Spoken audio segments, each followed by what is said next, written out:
મારું નામ વિનોદ કુમાર સોલંકી છે. મને 6-7 મહિના પહેલાં મસાની તકલીફ હતી. તે માટે મેં 4-5 હોસ્પિટલમાં ગયો, પણ ત્યાં મને બરાબર થોડું એ નહીં મળ્યું.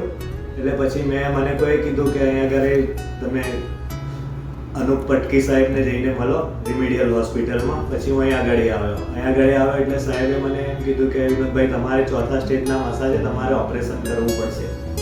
પછી મેં કહ્યું ઠીક છે સાહેબ, તમે કહો ફાઇનલ. પછી મને રિપોર્ટ નહીં કરાવવા માટે કીધું સાહેબે. પછી રિપોર્ટ નહીં કરાવીને બીજા દિવસે મેં હોસ્પિટલમાં એડમિટ થઈ ગયો. એડમિટ થયો એટલે બીજા દિવસે બપોરે મારું ઓપરેશન કર્યું સાહેબે. અને પછી મને બીજા દિવસે બપોર પછી છુટ્ટી આપી, રજા મળી ગઈ. એટલે કે મારું ઓપરેશન એકદમ સક્સેસફુલ છે અને હવે 7 મહિના થઈ ગયા છે. મને કોઈ તકલીફ નથી, બધું સારું છે, સ્ટાફ પણ ખૂબ સારા છે.